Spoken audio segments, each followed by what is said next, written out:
Alhamdulillah, bersyukur kita kepada Allah Subhanahu wa Ta'ala karena dengan limpah hidayahnya dan kasih sayang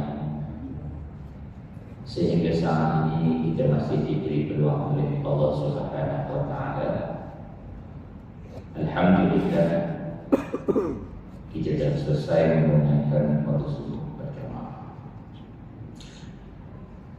Yang saya hormati Tuan Nazir Bertaklim Masjid, Yang Mulia Tuan Imam Puan Bilal, pengurusi jawatan kuasa dakwah, adik-adik jawatan kuasa muslimin muslimat yang dihormati.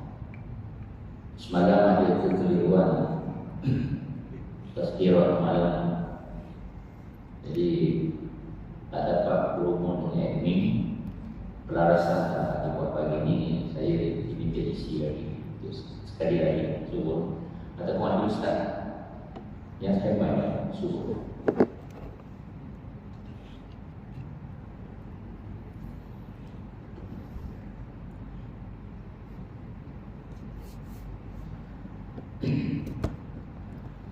Semalam satu ustaz lain, saya sepatut terbangi subuh semalam kita terlibat dan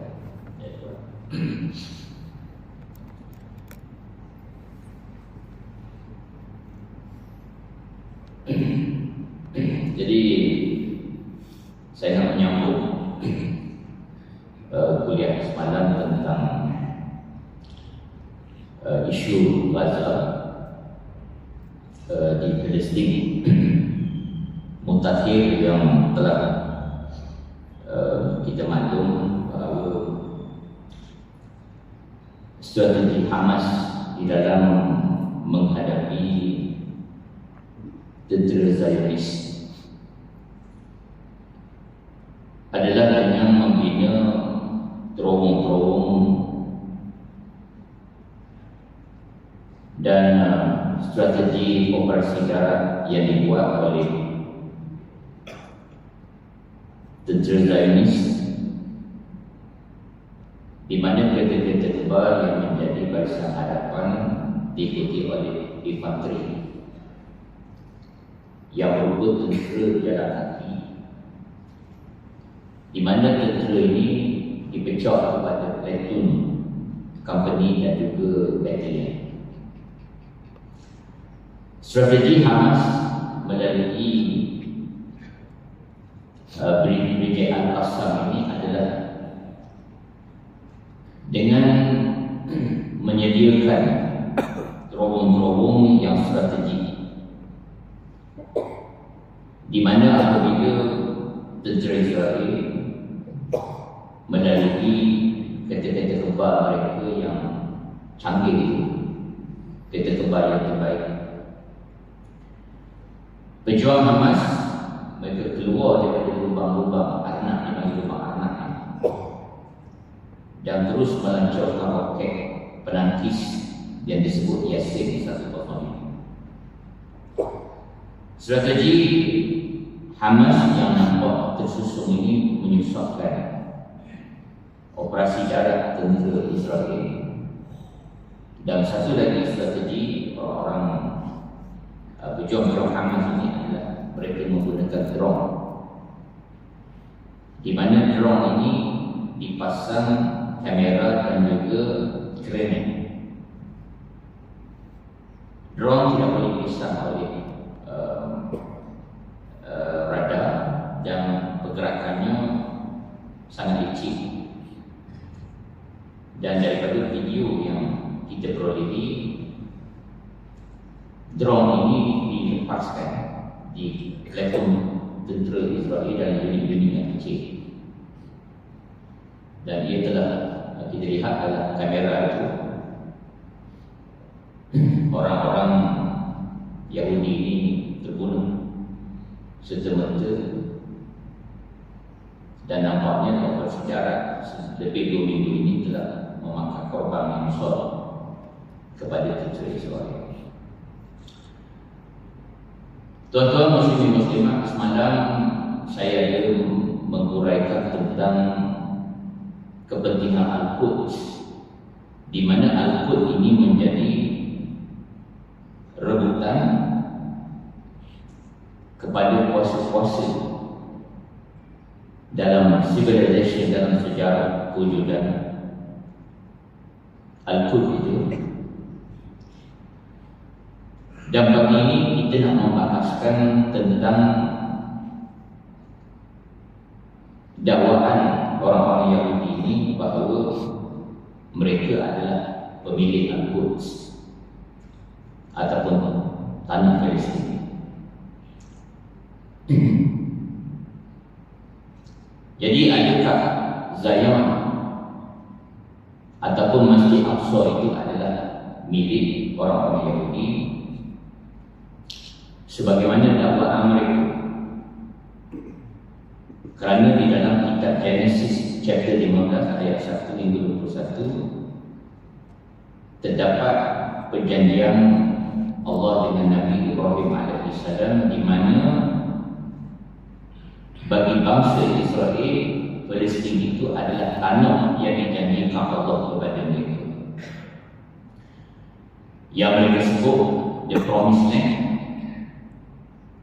ataupun mereka sebut tanah Israel, tanah Palestin ini sebagai Eretz Israel ataupun tanah Israel. Yang ini berdasar bahawa tidak ada bangsa lain yang berhak menduduki Palestin kecuali umat pilihan Tuhan, yakni Bani Israel. Dan kuliah semalam saya telah sebut bahawa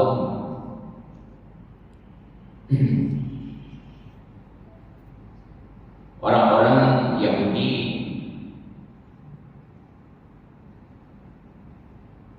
menyatakan bahawa Al-Quds adalah milik mereka kerana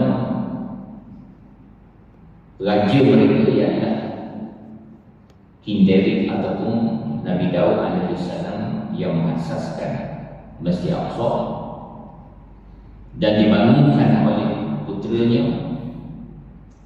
Nabi Sulaiman AS ataupun King Solomon. Tetapi dakwaan ataupun klaim orang Yahudi ini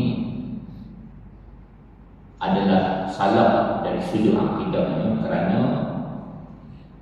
akidah Nabi Daud AS dan juga Nabi Sulaiman tidak sama dengan akidah orang-orang Yahudi pada orang Yahudi menganut fahaman ataupun akidah Judaism ataupun Yahudiyah yang percaya akan wujudnya Tuhan yang Maha Esa, Tuhan pencipta dunia yang menyelamatkan bangsa Yahudi dari penindasan di Mesir, Tuhan yang menurunkan undang-undang yakni Taurat dan memilih Yahudi sebagai cahaya kepada manusia sendiri, kerana bangsa Yahudi percaya dan yakin bahawa bangsa mereka adalah bangsa terpilih berdasarkan perjanjian Allah dengan Nabi Ibrahim AS, di mana cucu cicitnya akan dirahmati apabila selalu beriman kepada Allah. Dan orang Yahudi percaya bahawa perjanjian ini diulangi oleh Allah kepada Nabi Ishaq dan juga Nabi Yaqub. Dan disebabkan Ishaq dan Yaqub menurunkan bangsa Yahudi, maka mereka yakin mereka lah bangsa yang terpilih. Jadi tuan-tuan,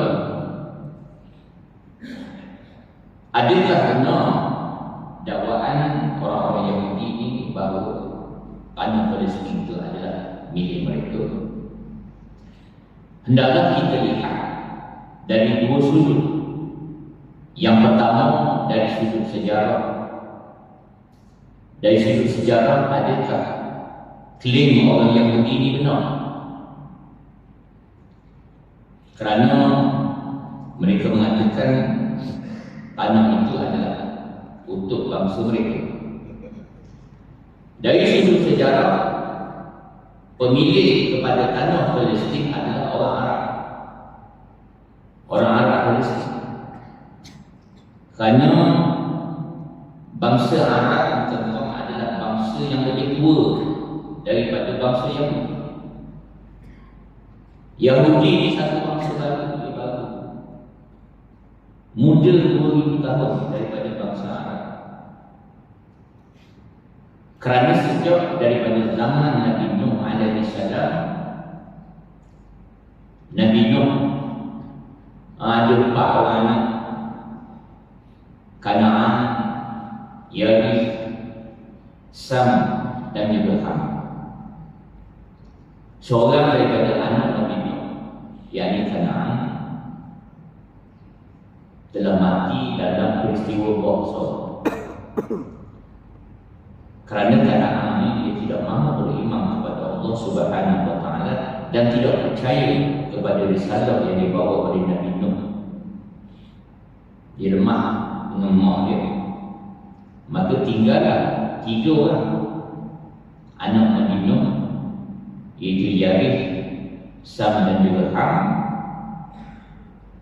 Anak Nabi Nuh yang bernama Sam adalah anak yang didoakan oleh Nabi Nuh agar Allah memberi keberkatan dan kemuliaan.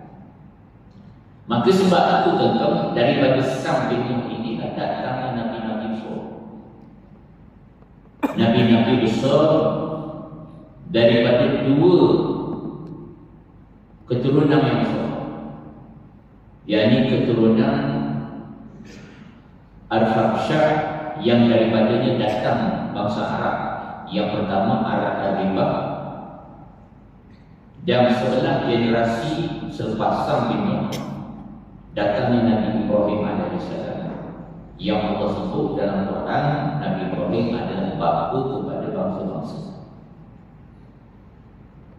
Jadi daripada Sam ini datangnya bangsa Arab yang pertama, yang disebut secara sosiologi ini, istilah sosiologi ini disebut sebagai bangsa Arab Aribah. Arab Aribah ini tentu adalah Arab tua yang kalau tuan-tuan tadabbur dalam Quran akan menemui banyak bangsa. Bangsa ni antaranya yang Allah menyebut Allah memusnahkan bangsa. Contohnya kaum Samud itu daripada Arab Aribah. Dan bangsa yang membuka, yang membangunkan Palestin itu adalah salah satu daripada keturunan Arab Aribah yang disebut sebagai Arab Yaqub yang menyembah satu Tuhan yang dipanggil Tuhan Syalim, tercatat di dalam catatan Mesir Yerusalem ataupun Syalimun, daripada perkataan Syalim yakni Tuhan. Maka daripada perkataan ini juga datangnya Yerusalem. Bangsa Arab Yahud bukanlah bangsa yang tidak bertamadun, tetapi Arab Yahud adalah bangsa yang membina civilization. Meskipun sebelum Masehi mereka telah membina tamadun yang cemerlang di tanah Palestin ini, dan Al-Quds itu dibina oleh orang Arab, walaupun Masjid Aqsa dibina oleh bangsa Yahudi. Jadi dalam istilah kenegaraan, istilah sesiapa yang membina negara, itu maksudnya membina institusi. Dia pemilik tanah air. Macam negara kita dalam Malaysia ni, siapakah pemilik bagi negara Malaysia? Tanah Melayu siapa punya? Orang Melayu. Dalil bukti dalam perlembagaan. Dalam perlembagaan menyebut orang Melayu itu siapa? Orang Melayu itu Bumi Putra. Bumi Putra ini bermaksud penduduk asal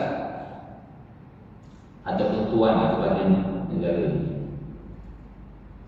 Kenapa bangsa lain, China dan India, tidak disebut dalam perlembagaan sebagai Bumi Putra? Mereka rakyat Malaysia tapi bukan Bumi Putra. Kerana orang Melayu itulah yang membina negara ini. Bila orang Melayu bina negara ini 3,000 tahun dahulu, 3,000 tahun sebelum lahir Nabi Isa alaihissalam, orang Melayu sudah ada civilization. Orang Melayu sudah bina negara. Membina negara itu maksudnya orang yang hidup bertamadun. Kerajaan lewat sebelum datangnya Sriwijaya. Jauh daripada sebelum datang Sriwijaya sudah ada kerajaan-kerajaan Melayu. Purbakala seperti kerajaan Punan, kerajaan Champa, kerajaan Nagasuka, kerajaan Cicu, Tantan, Katahan. Walaupun raja-raja Melayu pada masa itu bukan beragama Islam, beragama Hindu ataupun Buddha, tapi mereka datang ke tanah air, ke tanah Melayu ini dalam situasi tidak ada manusia lain yang membina tanah. Orang Melayu yang membina tanah. Ada institusi pemerintahan, adanya raja, adanya stratifikasi sosial, adanya aktiviti ekonomi, perdagangan. Walaupun pada masa itu mungkin sistem pertukaran yang bersifat tradisional, tetapi orang Melayu membina negara ini. Dan selepas berakhir Sriwijaya, kerajaan Sriwijaya, maka di tanah Melayu tertubuhnya kerajaan Melayu Melaka oleh para Mesra. Dan sebelum itu sudah berkembang negeri-negeri seperti negeri Tidal, daripada kerajaan Katahan dan juga negeri Kelantan daripada kerajaan Lakasuka, di mana mereka mempunyai kesultanan dan akhirnya tertubuh undang-undang tubuh bagi negeri masing-masing. Sebab itu orang Melayu disebut sebagai Bumi Putra. Orang Cina, orang India datang ke tanah Melayu ini lebih kurang 150 tahun dulu, bukan untuk membina negara. Mereka datang sebagai imigran yang dibawa oleh British kerana polisi British. Polisi British ni apa? Selain daripada imperialism, membawa pemahaman kolonialism, iaitu menguasai kekayaan negara. Sebab itu kalau tuan-tuan baca satu tesis PhD yang ditulis oleh arwah Dr. Nadir Islam. Dr. Nadir Islam menulis tesis ini tentang tahun 36 menulis catatan tesis beliau.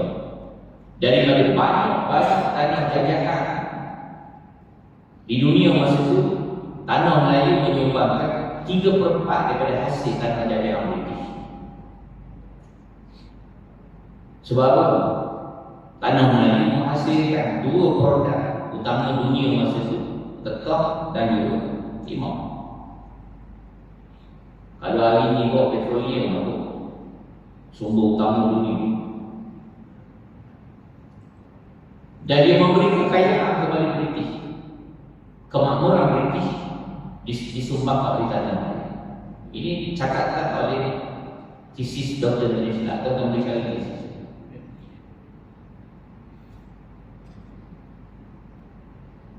Jadi orang Cina India itu dia datang bukan nak bina negara, tapi hasil eksploitasi British untuk membangunkan 2 sektor.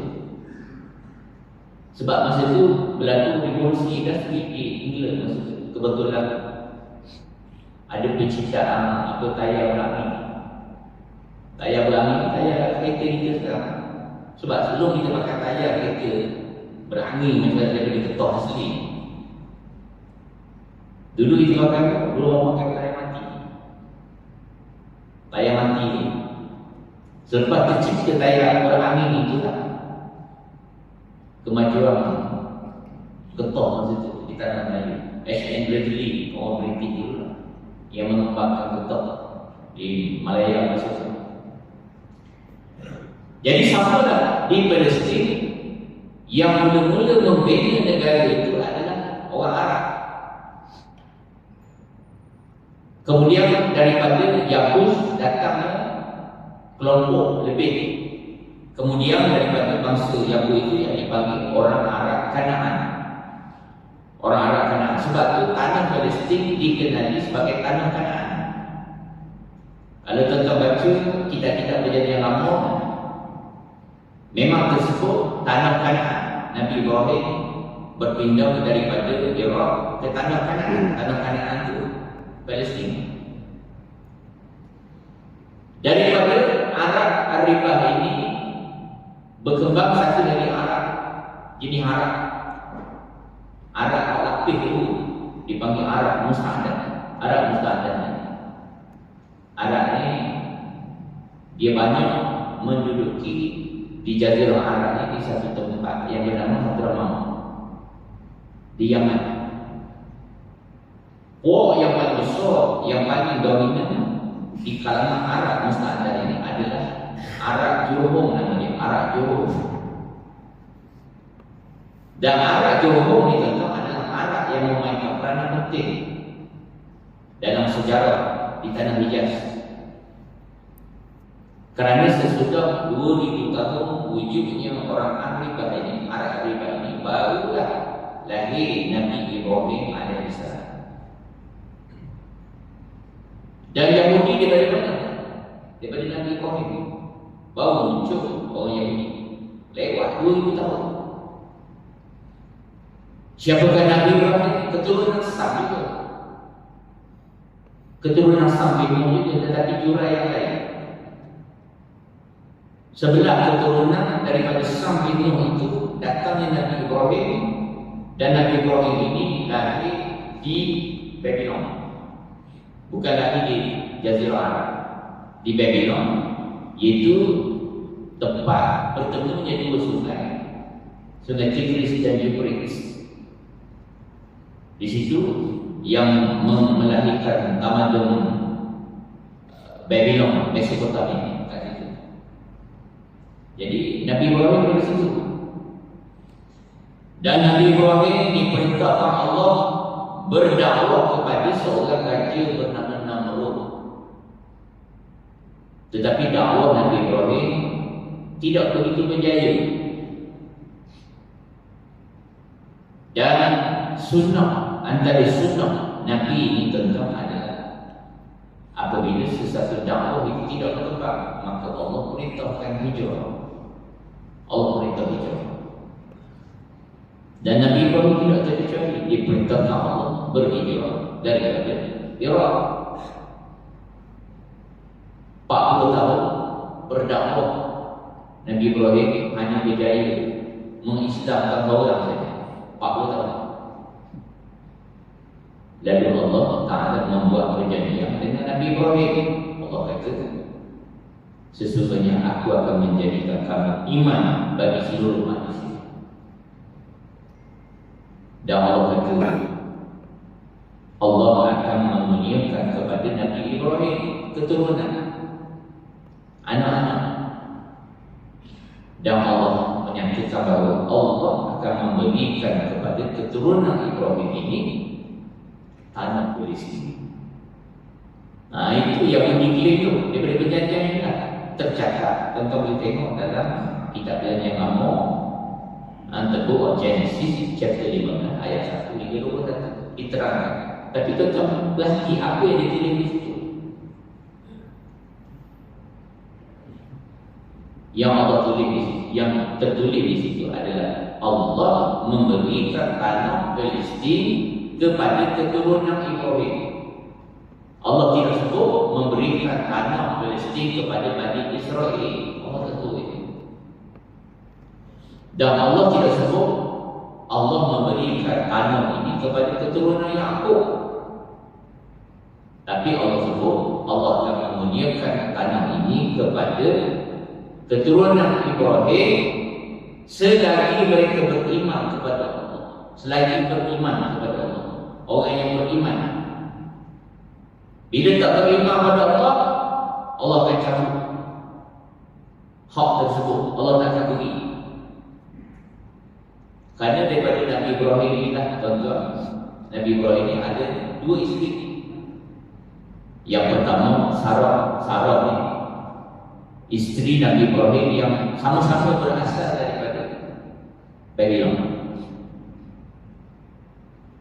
Dan Nabi Ibrahim mempunyai isteri yang kedua yang berasal daripada istana Fir'aun di Mesir, yang bernama Sarah, yang bernama Hajar, di mana riwayat menyatakan, pendapat kuat menyatakan Hajar ini adalah hamba di istana. Walaupun ada pandangan menyatakan Hajar itu adalah puteri kepada Fir'aun. Jadi Nabi Ibrahim memperistrikan Hajar ini dan mendapat putera. Hajar terlebih dahulu melahirkan putera yang bernama Ishaq, Nabi Ishaq dan Nabi Ismail alaihissalam. Nabi Ismail 14 tahun lebih tua daripada adiknya Ishaq yang dilahirkan oleh ibu yang pertama, isteri pertama Nabi Ibrahim, iaitu Sarah. Jadi antara Ismail alaihissalam dengan Sarah, dengan Ishaq ini adik-beradik, satu bapa berlainan ibu. Ishaq ibunya Sarah, ayahnya Nabi Ibrahim, dua-dua bangsa Babylon. Siapakah Nabi Ismail? Ayahnya Nabi Ibrahim, ibunya orang Mesir, bukan orang Arab, orang Mesir. Jadi tuan-tuan tahu semua dalam Quran itu, dalam Bible itu semua, bahawa Allah perintahkan Nabi Ibrahim membawa Ismail alaihissalam dan ibunya Hajar ke Mekah.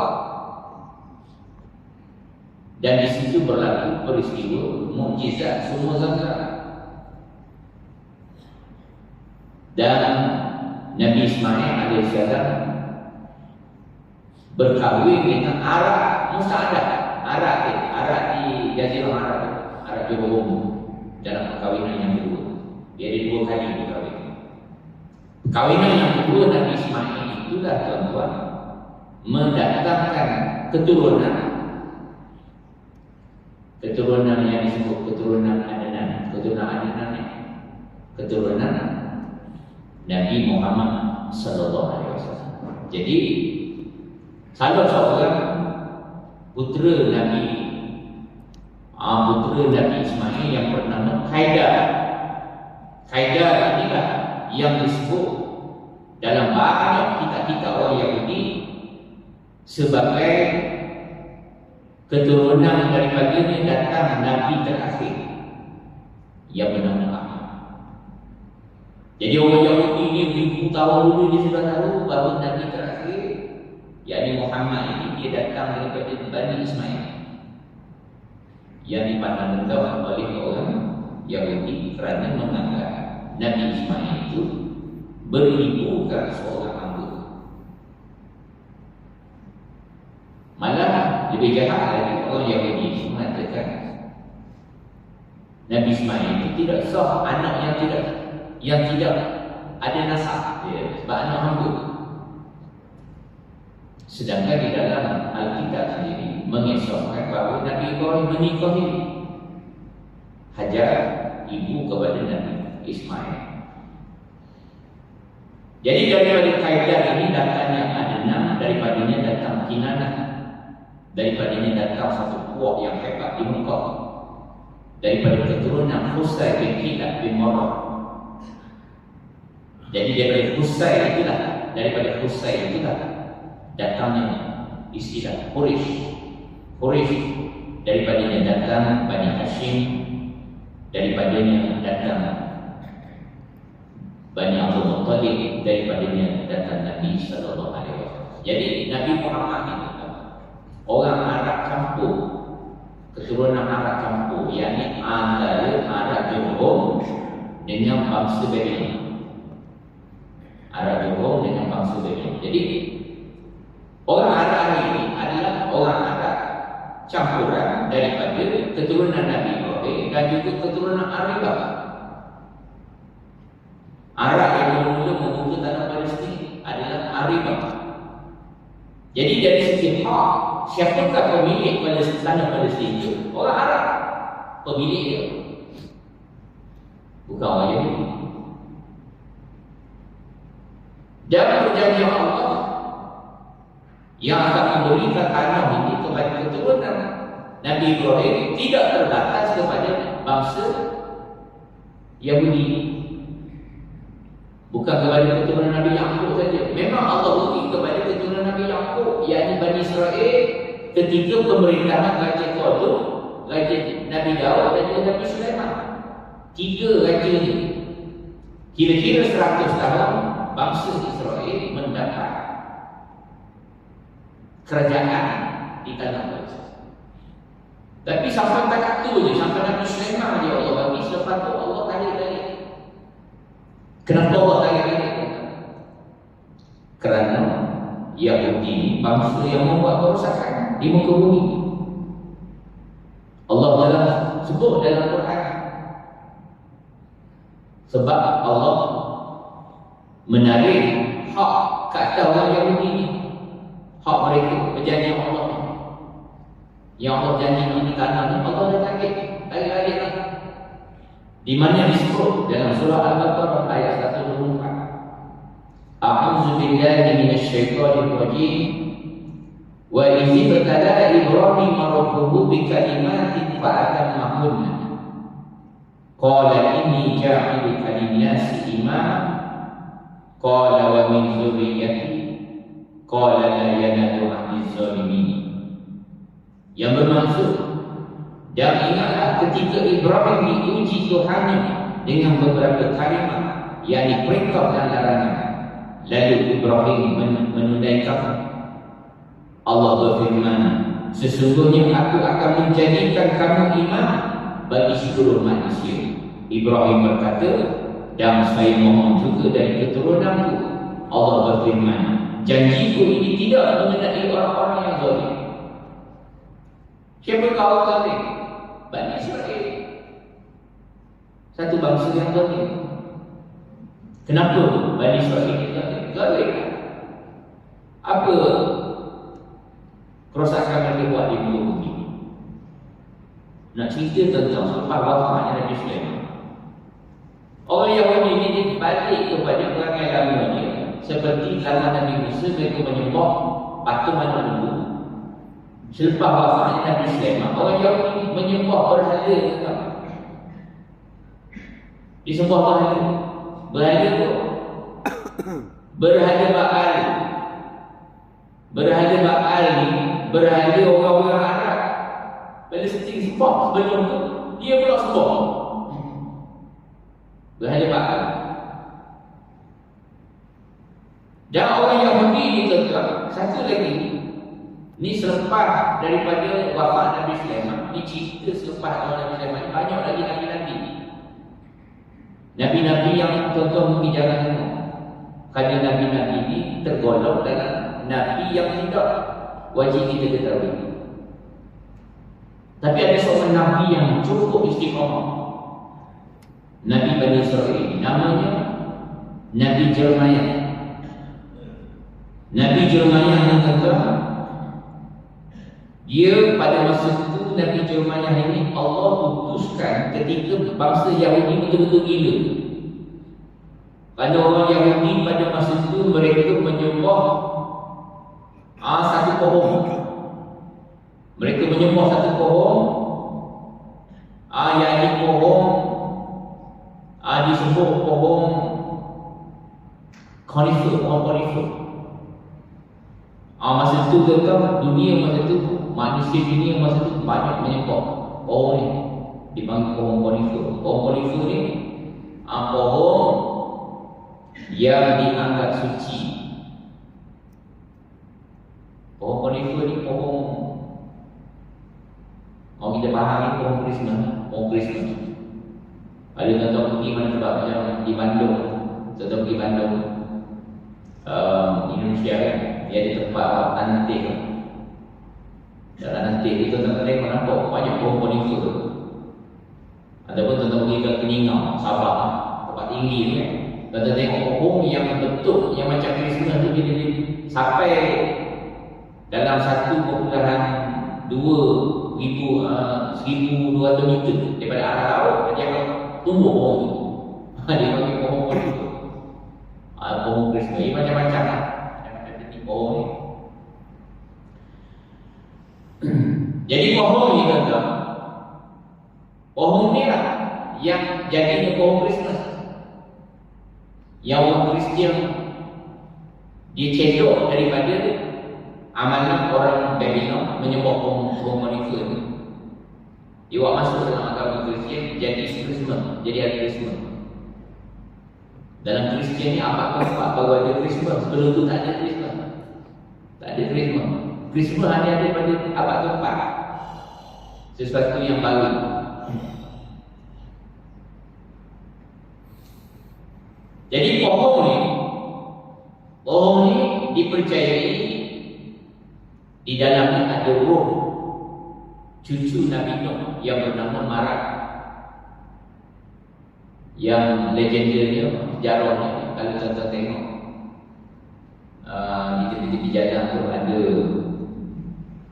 ada apa ni, restoran yang jual air kopi yang sedap tu, yang ada gambar perempuan, gambar-gambar tu. Itu adalah Semiramis, isteri kepada Marak, yang dia ajar pengajaran dia bahawa roh Marak ni menjelma dalam pohon konifer. Jadi pohon ni dianggap suci sebab pohon ni dianggap pohon abadi, pohon yang dia sentiasa hidup selama 4 musim dia hidup. Sebab di negeri 4 musim ni, pohon pada bulan ini musim luruh semua daun gugur dah. Tapi pohon ni, pohon konifer ni dia tak gugur. Malah bila datang musim sejuk ia nombor 4. Sebab tu orang barat dipanggil pohon evergreen, pohon yang sentiasa hidup. Jadi orang Yahudi menyembah pohon ni. Allah mengutuskan Nabi Jeremiah supaya berdakwah kepada Yahudi ini, kembalikan mereka kepada Allah dan meninggalkan kaum. Sebab tu tuan-tuan tengok dalam Bible, dalam kitab Perjanjian Lama, ada satu ayat dalam kitab Perjanjian Lama, The Book of Jeremiah, chapter 10, ayat 24, larangan menyembah pohon Christmas. Sebab pohon Christmas ni dianggap berhala. Tuhan Allah anggap berhala, Allah sebut berhala. Janganlah biasakan dirimu, wahai Bani Israel, dengan tingkah laku bangsa-bangsa, janganlah gentar terhadap tanda-tanda di langit, sekalipun bangsa-bangsa itu gentar terhadapnya. Sebab yang disegani bangsa-bangsa itu adalah sia-sia Tuhan kata. Bukankah berhala itu pohon kayu yang ditebang orang dari hutan, yang dikecilkan dengan pahat oleh tukang kayu? Orang memperendahkannya dengan emas dan perak, orang memperkuatkannya dengan paku dan kayu supaya tidak goyah. Pohon Christmas tu yang Tuhan kata dihiasi dengan emas dan perak. Ini pohon Christmas, dia orang menghias macam-macam. Tuhan sebut dah lalu. Nabi Jeremiah bawa orang Yahudi ini meninggalkan amalan membesarkan pohon Christmas. Jadi itulah antara kezaliman orang-orang Yahudi. Dan mereka ini akan membunuh nabi-nabi sekiranya nabi-nabi ini menghalang kehendak jahat mereka. Jadi Yahudi ini kalau tak guna dengan cara dia akan bunuh nabi ini. Dalam surah Ali Imran ayat 21 Allah Ta'ala firman, A'udzu billahi minasyaitonir rajim. Innal ladzina yakfuruna bi ayatillah wa ya'buduna an-nabiyyina bighairi haqq wa ya'buduna alladhina ya'muruna bil qisti minan nas fabashshirhum bi'adzabin alim. Yang bermaksud, sesungguhnya orang-orang yang kufur ingkar akan ayat-ayat keterangan Allah dan membunuh nabi-nabi dengan jalan yang tidak benar, serta membunuh orang-orang yang menyeru manusia supaya berlaku adil, maka sampaikanlah berita yang menggembirakan mereka dengan azab seksa yang tidak terperisa sedikit. Itu antara kezaliman orang Yahudi yang menghilangkan hak mereka untuk mendapatkan tanah Palestin. Sebagaimana Allah sebut dalam surah Al-Baqarah ayat 124 tadi. Antara kezaliman orang Yahudi yang lain adalah yang paling besar sekali menolak kedatangan Nabi Muhammad sallallahu alaihi wasallam. Itu kezaliman besar mereka. Malah mereka menyembunyikan kedatangan Nabi Muhammad ni. Orang Yahudi walaupun tahu Allah dah beritahu kepada mereka, sepatutnya mereka dah yang akan menyambut Nabi ini dan menolong Nabi Muhammad. Tetapi Yahudi sebaliknya mereka telah mencampur adukkan perkara hak dengan batil supaya orang tak tahu kedatangan Nabi Muhammad. Ya ahlal kitab, lima talbisuna al-haqqa bil batil wa taqtumuna al-haqqa wa antum ta'lamun. Wahai ahlul kitab, mengapa kamu mencampur adukkan perkara yang hak dengan yang batil dan kamu menyembunyikan kebenaran padahal kamu mengetahui? Allah tanya dalam Quran. Orang ahli kitab, kamu ni pandai-pandai, Allah beri kitab, kenapa kamu mencampur adukkan perkara yang hak dengan yang batil dan kamu sembunyikan kebenaran yang Allah telah beritahu kepada kamu, bangsa terpilih? Ayah nak jawab tu. Akhir ayat Allah tanya Bani Israel, dan kamu menyembunyikan. Malah tuan lebih buruk daripada itu, lebih zalim daripada itu adalah orang Yahudi mengubah ayat-ayat Allah. Dia ubah ayat-ayat Allah, sanggup dia ubah ayat Allah ni. Tujuan dia tu supaya orang tidak tahu kedatangan Nabi Muhammad sallallahu alaihi wasallam. Dia ubah, dia memutar-mutar ayat. Allah Ta'ala tanya orang Yahudi ni, Allah Ta'ala beritahu tentang mereka orang Yahudi yang curang ni dalam surah Al-Baqarah ayat 75. Afatatma'una an yu'minu lakum wa qad kana fariqun minhum yasma'una kalam Allah summa yuharrifunahu min ba'di ma aqaluhu wa hum ya'lamun. Apakah kamu masih mengharapkan mereka, yakni Bani Israel, akan percaya kepada kamu padahal sebelumnya daripada mereka mendengar firman Allah lalu mereka mengubahnya selepas mereka memahami sedangkan mereka mengetahui. Jadi banyak lagi lah kezaliman bangsa Yahudi ini tentang antara kezaliman orang Yahudi. Yang lain antaranya adalah mereka mengenepikan Taurat Allah dan mereka angkat Talmud. Mereka angkat Talmud. Talmud ni adalah ajaran yang menjadi sumber dalam penetapan hukum agama mereka dan juga menjadi sumber dalam membentuk ideologi, prinsip-prinsip, arahan penyusunan pemerintahan, yakni politik, dan juga pandangan umum orang Yahudi terhadap. Sebab itu tuan, orang Yahudi ini jadi satu bangsa yang kejam, bangsa yang mementing diri sendiri, bangsa yang menindas orang lain, bangsa yang khianat. Kerana Talmudlah yang menjadi punca mengapa Yahudi menjadi sangat rasis, chauvinistik, teokratik, konservatif dan sangat dogmatik. Itu sebab. Jadi Allah Subhanahu wa taala telah berfirman di dalam Al-Quran yang Allah kata melampau sangat ni orang Yahudi ni, melampau sangat, maka Allah menghukum mereka, Allah menyiksa mereka.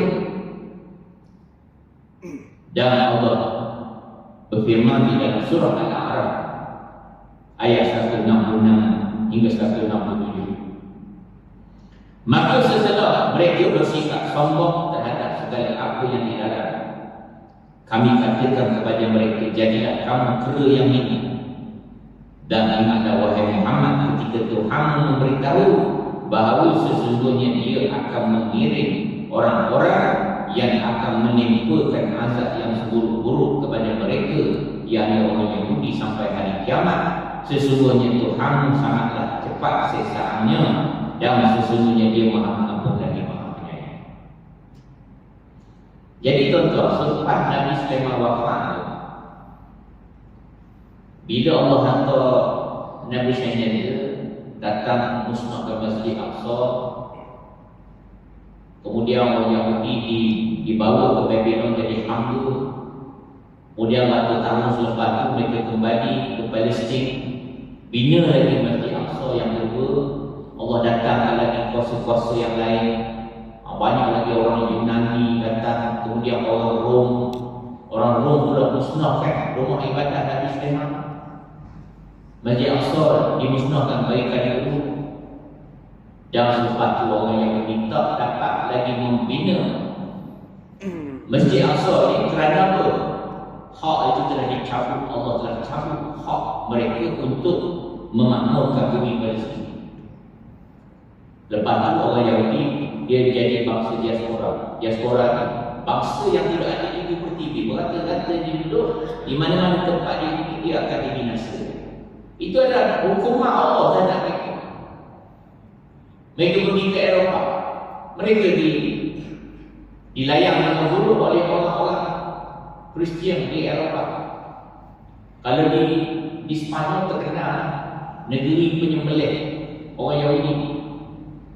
Sebab itu tuan-tuan tengok hari ini antara negara yang marah sangat pada Israel hari ini Spanyol. Malam saya tengok dalam berita Menteri Luar dia kecam apa ni Yahudi ni, Israel.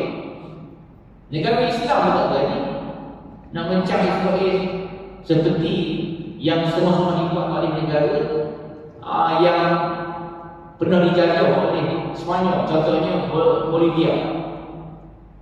Negara Bolivia yang telah memutuskan hubungan diplomatik dengan Israel. Dia satu negara di Amerika Selatan. Dia telah putuskan hubungan diplomatik dengan Israel.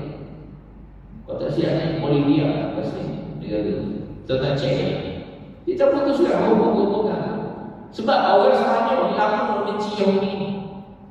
Raja mereka bernama Ferdinand dan Permaisuri Isabella terkenal penyembelih orang Yahudi. Aduh. Dan yang terakhir orang Yahudi telah diseksa. Mereka telah dilakukan, diazab ketika perang dunia kedua. Siapakah orang yang menyeksa, yang Allah datangkan untuk menyeksa seterusnya orang Yahudi ini adalah Hitler, pemimpin Jerman. Dan banyak orang tak tahu tentang siapakah Hitler ini. Banyak orang tak tahu. Sebab orang tak mengkaji sejarah. Kita baca sejarah tuan-tuan daripada sejarah yang ditulis oleh pihak yang menang dalam Perang Dunia Kedua. Siapa yang menang dalam Perang Dunia Kedua? Amerika Britain. Jerman kalah dalam Perang Dunia. Dan apakah yang Hitler telah buat kepada orang Yahudi? Dia menyembelih orang Yahudi. Genocide. Hampir 6 juta orang Yahudi dibunuh oleh Hitler dalam peristiwa yang disebut sebagai Holocaust. Peristiwa Holocaust. Tapi tuan-tuan tahu tak apa sebab Hitler bunuh? Kita baca sejarah tak habis. Sama juga Fir'aun Ramsey, memang Fir'aun Ramsey jahat.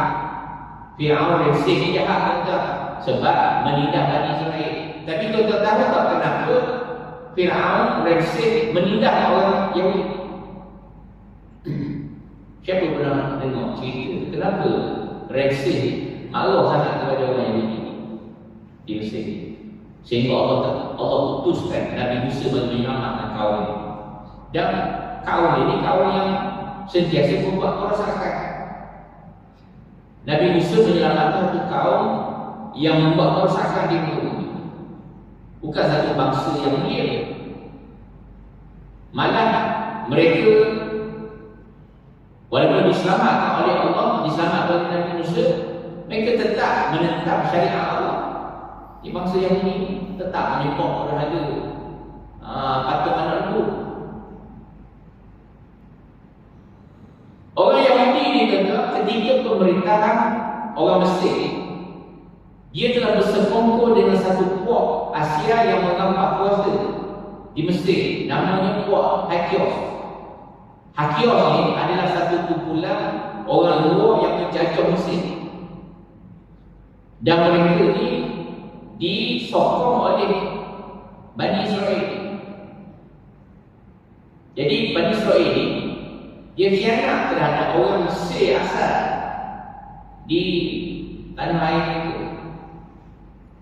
Sebab itu Fir'aun Allah bila tertutup balik kerajaan Fir'aun, orang Mesir asal yang membentuk kerajaan baru selepas Hakios, mereka berdendam dengan orang Yahudi. Sebab Yahudi ni sifat dia khianat. Dia duduk buat orang dia khianat.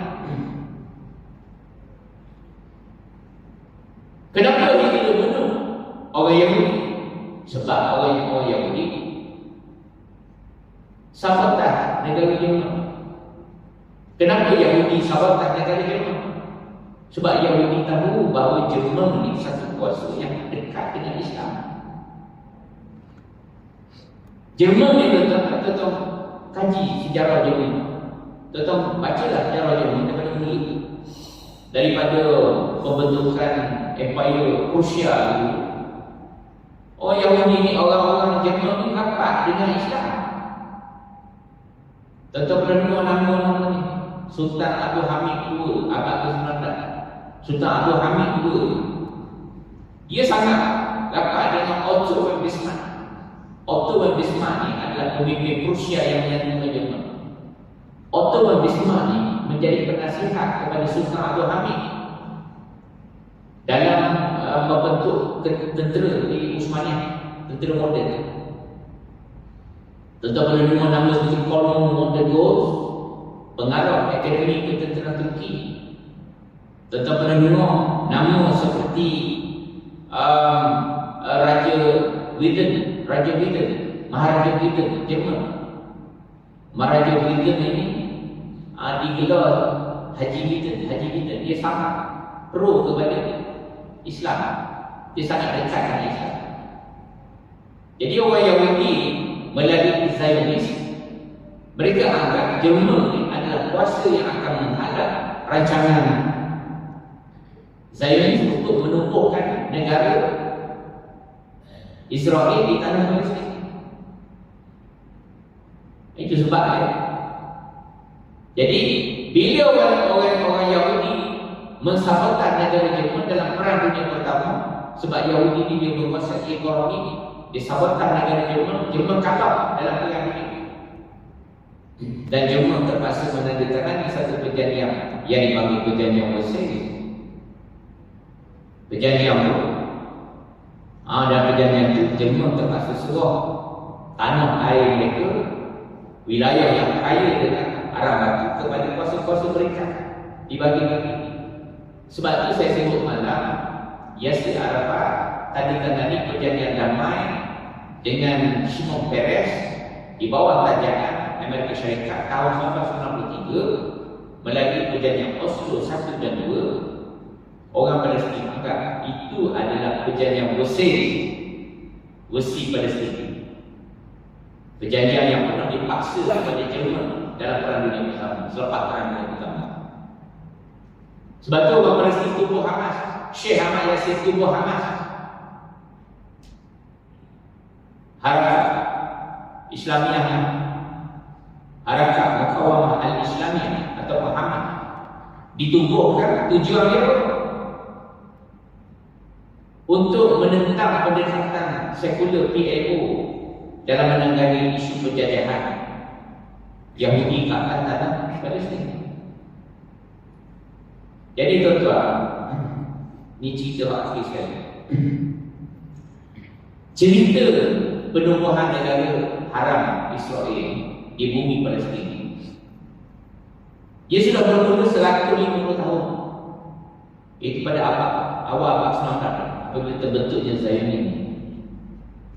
Rancangan nak tumbuh ni dah diplan oleh Zionis, dan Jerman ni adalah kuasa dunia yang tahu rancangan Yahudi. Jadi orang Jerman ni dia dengan kerajaan Uthmaniyah bekerjasama untuk menghapuskan Zionis. Banyak orang tak tahu. Sebab semasa Palestin di bawah penguasaan Uthmaniyah, ni cerita masa kerajaan Uthmaniyah kuat lagi. Palestin masa itu bukan Palestin saja, Arab Saudi hari ini dan negara Arab lain, Iraq, Jordan, masa itu semua di bawah Uthmaniyah. Jadi di Palestin ni dia wilayah yang istimewa. Wilayah yang istimewa, tanah suci yang istimewa. Khalifah Islam Uthmaniyah dulu misalnya Sultan Abdul Hamid, Sultan Sulaiman pemerintah abad ke-16 dulu di Uthmaniyah itu adalah sultan yang membenarkan orang Yahudi bermukim di Palestin. Sebab orang Yahudi ni dia ada datang ke Palestin duduk situ. Sebab mereka pun merindui Palestin ni, orang Yahudi ni. Sultan Sulaiman benarkan. Tapi dalam dia dilayan dengan baik oleh khalifah-khalifah Islam, mereka merancang untuk merampas tanah Palestin. Apa yang mereka buat? Mereka menumbuhkan satu pertumbuhan yang dipanggil gerakan Hashomer. Gerakan Hashomer ni adalah satu gerakan bawah tanah yang ditumbuhkan oleh Zionis, merancang untuk kerja-kerja jahat mereka di tanah Palestin. Masa itu yang ada negara Palestin, negara Israel tak ada lagi, negara Palestin. Dia negeri-negeri di bawah Uthmaniyah. Kemudian apabila Turki dapat tahu, Uthmaniyah dapat tahu bahawa Yahudi sudah merancangkan untuk merampas tanah Palestin, dia dirancangkan nak tumbuh negara di Palestin ini. Uthmaniyah masa itu dengan kerjasama ketenteraan Jerman telah membuat operasi dan menangkap seorang ketua Hashomer bernama Lisansky. Lisansky ini dia dengan 12 orang penjata kuasa Hashomer ni dapat ditangkap masa itu dan dihukum bunuh. Cuma masa itu silapnya kerajaan Uthmaniyah bila dia membanterak gerakan Hashomer ni, dia hanya guna racun paraquat. Racun paraquat, kita tahu kan? Kalau kita nak menghapuskan rupai, lalang atau umur, pakai paraquat. Dia kering atas dia mati, atas di bawah kau tak mati. Sepatutnya kerajaan Uthmaniyah mampu pakai racun rondak.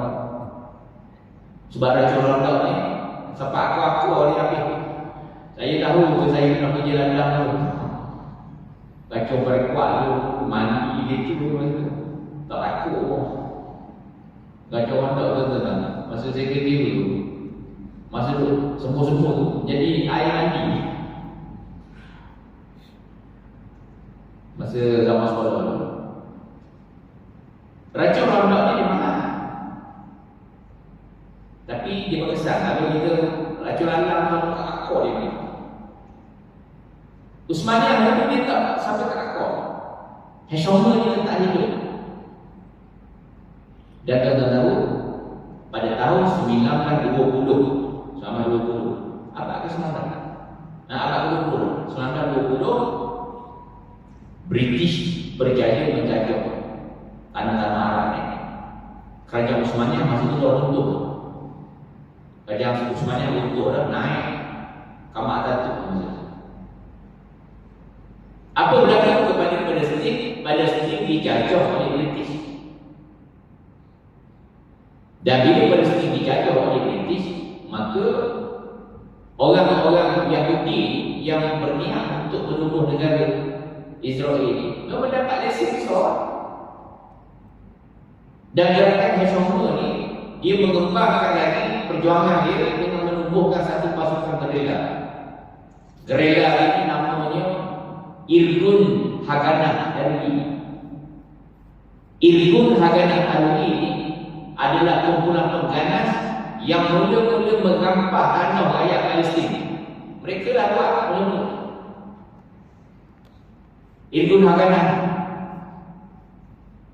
dia pergi gampah tanah betul Zaitun. Orang-orang Yahudi, orang-orang Palestin dia tergampah tepung rumah orang Palestin. Mereka gampah rumah gitu je. Nak lawan tak boleh sebab ilmu Haganah ni dia ada senjata. Dia terlatih.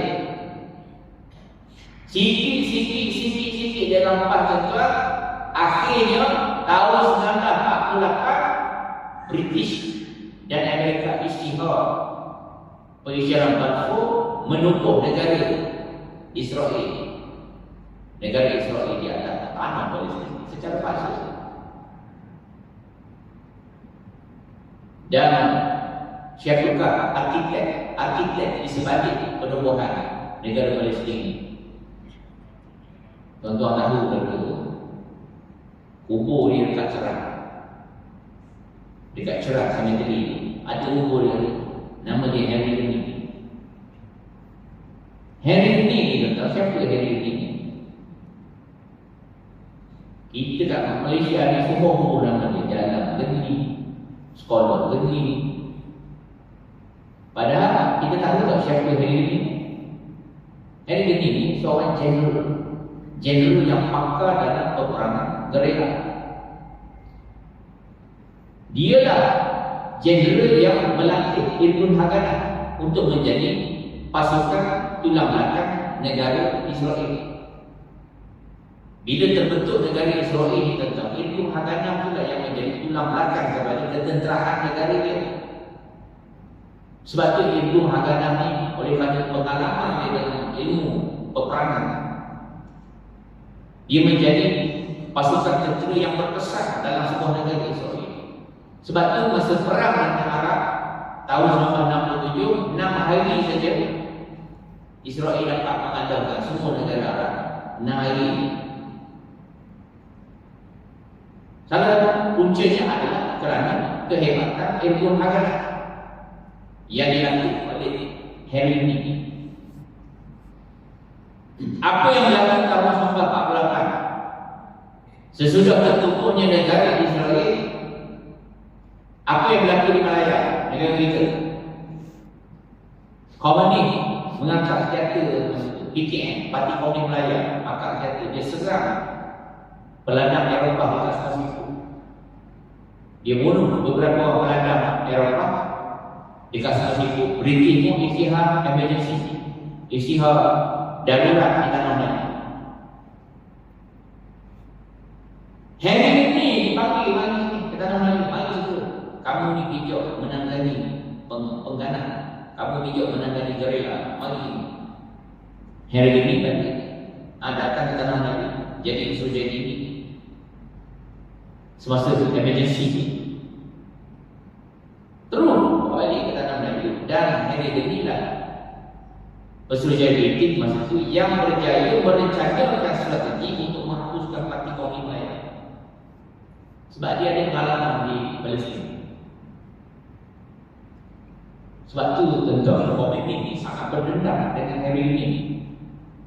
Komunis marah kepada Henry Lee ini. Lalu direncanakan untuk ambush Henry Lee kat Bukit Fraser. Tuan-tuan tahu sejarah kan, tahun 1952 apa berlaku di Bukit Fraser. Hari ini kena bunuh oleh kaum ini. Tak pasal-pasal kaum ini pergi ambush usaha jadi tinggi. Dan dia mati, kubur dia tak cerah. Saya melawatkan kubur orang-orang ni. Kubur yang ini pergi tengok tak? Bukan kita nak muliakan dia, kita ambil ibrah. Kubur Abu Lahab orang lain itu kau kubur Abu Lahab. Kau tak pernah pergi melawat kubur Abu Lahab? Tak pernah kan? Sebab dalam package umrah tak melawat kubur Abu Lahab. Jadi kalau kita tak pergi, Mekah ambil nak keluar pergi. Kubur Abu Lahab bau busuk kan? Kalau orang pernah pergi melawat kubur dia, orang kata kubur Abu Lahab busuk. Busuk semua kubur dia. Tapi ada orang kata kubur Abu Lahab busuk tu sebab orang kubur bangkai kat kubur dia. Dia kata tak bukanlah 360 hari orang kubur bangkai hari ni. Sebab sejarah, tentang sejarah kematian Abu Lahab. Abu Lahab mati sebab apa? Ia mati sebab penyakit kudi yang busuk atas kepala dia. Sebab Abu Lahab ni dia dipukul oleh isteri Ibn Abbas. Ibn Abbas, isteri dia pukul Abu Lahab yang kayu atas kepala, atas dahi ni. Sebab apa? Abu Lahab dia membelaskan hamba milik Ibn Abbas. Kebetulan isteri Ibn Abbas dia tengah pukul. Dia marah kepada hamba Ibn Abbas ni. Sebab dia tanya ni kepada hamba Ibn Abbas ni, dia kata adakah masa tu berlaku perang Badar. Perang Badar berlaku. Adakah Muhammad sudah dibunuh? Adakah tentera Islam sudah dikalahkan oleh tentera Mekah? Hamba dijawab tu.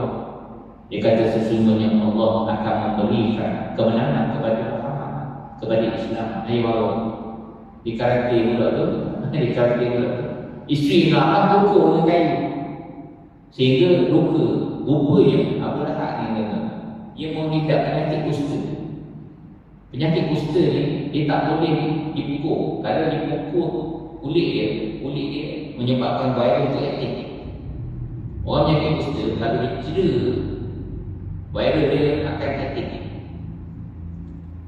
Dan kulit Abu Lahab itu menjadi tokoh yang sangat busuk, sehingga isteri dan anak-anak Abu Lahab tak tahan bau, keluar rumah dia, pindah rumah, tak tahan bau. Abu Lahab berbulan-bulan dia terseksa. Dan riwayat menyatakan orang Mekah tak tahan bau busuk, seret kaki Abu Lahab ni tarik jauh daripada rumah dia. Sebab tu kubur Abu Lahab daripada kampung tu 2 km lebih kurang. Agak jauh, orang berseret mayat itu. Lepas tu tak berani lubang mereka batu macam tu. Hari ni kubur dia tu busuk. Sudah 1450 tahun. Cuba dah pergi tengok. Jadi itulah yang berlaku kepada orang Yahudi. Hitler telah membunuh 6 juta orang Yahudi itu sebagai satu bentuk hukuman yang Allah janjikan dalam surah. Dan adakah Holocaust oleh Hitler itu yang terakhir? Tidak. Masih ada lagi Holocaust yang akan berlaku terhadap orang Yahudi ini apabila mereka sekarang ini berkumpul di Israel. Sekarang mereka berkumpul di tanah Palestin itu. Di akhir zaman orang Islam akan membunuh mereka. Mereka akan mendapat hukuman total, di mana di akhirnya berdasarkan kepada hadis-hadis dan juga ayat-ayat Al-Quran bahawa orang Yahudi ini akhirnya mereka akan dikalahkan juga oleh orang Islam. Sebab tu kita tengok hari ini dirasa nampaknya tentera Hamas menunjukkan kemajuan. Kita mengharapkan Semoga Allah Ta'ala memberi kemenangan kepada rakyat Palestin khusus di Gaza ini, khusus kepada Hamas yang berjuang untuk membebaskan tanah air. Cukup sekadar itu tuan-tuan, segala yang baik datang daripada Allah Subhanahu Wa Ta'ala, yang buruk itu datang daripada kelemahan diri saya sendiri. Sudah ini dan wabillahi taufiq wal hidayah. Wassalamualaikum warahmatullahi wabarakatuh.